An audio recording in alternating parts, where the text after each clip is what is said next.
So ఎప్పట్లాగే మన కలియుగ దైవం వెంకటేశ్వర స్వామి దర్శనం చేసుకొని ఆశీస్సులు తీసుకొని వెళ్తున్నాను. అండ్ ఈరోజు అందరూ కూడా రావటం మీరు అందరూ గమనిస్తున్నారు. అండ్ June 4th రిజల్ట్స్ వస్తున్నాయి కాబట్టి ప్రజలు మీడియా అంతా కూడా చాలా ఆతృతగా ఎదురు చూస్తుంది. ఎవరికి కావాల్సిన స్టోరీలు వాళ్ళు వండుతున్నారు అనేది మనం గమనిస్తూనే ఉన్నాం. నిన్ననే ఎగ్జిట్ పోల్స్ కూడా రావటం జరిగింది.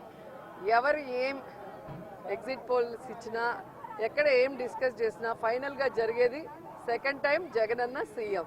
ఎందుకంటే ఈ రాష్ట్ర ప్రజలు సంక్షేమానికి అభివృద్ధికి పట్టం కట్టడానికి రెడీగా ఉన్నారు. కాబట్టి మహిళలు ముసలి వాళ్ళు పెద్ద ఎత్తున రాత్రి 9 అయినా కూడా ఎదురు చూసి ఓటింగ్ వేసి వెళ్ళటం మనం అందరం కూడా గమనించాం.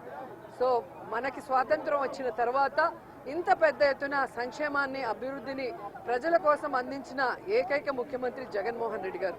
రాష్ట్రం విడిపోయి నష్టాల్లో కష్టాల్లో ఉన్నా కూడా ప్రభుత్వ బాధ్యతగా ప్రజలకి మంచి చేయాలి, రాష్ట్రాన్ని అభివృద్ధి వైపుకు నడిపించాలి అని చిత్తశుద్ధితో పారదర్శక పరిపాలన అందించారు. కాబట్టి ఈరోజు మేమంతా కూడా చాలా కాన్ఫిడెంట్గా ఉన్నామన్న విషయాన్ని మీ అందరికీ తెలియజేసుకుంటున్నాం.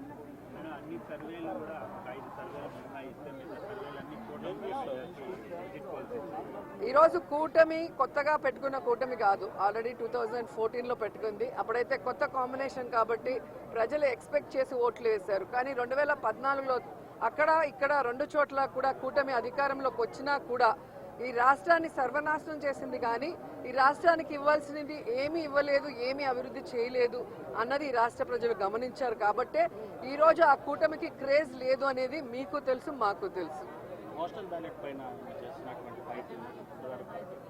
ఖచ్చితంగా ఈరోజు ప్రజలందరూ కూడా గమనించాల్సిన విషయం, వ్యవస్థలు ఏ విధంగా ఈరోజు చంద్రబాబు నాయుడు చేతిలో వాళ్ళు ఇష్టానుసారం చేస్తున్నారో మనం గమనిస్తున్నాం. ఆ విషయాల్ని ఇష్టానుసారం ఎలక్షన్స్ అప్పుడు మార్చేయటం, అలాగే కేసులు పెట్టించడం వైఎస్ఆర్సీపీ నాయకుల మీద. ఇప్పుడు దేశంలో ఎక్కడా లేనటువంటి విధంగా కొత్త కొత్త రూల్స్తో పోస్టల్ బ్యాలెట్ని ఏ విధంగా వాళ్ళకి అనుకూలంగా మార్చుకోవాలన్న ప్రయత్నం చేస్తున్నారో మనం గమనిస్తున్నాం.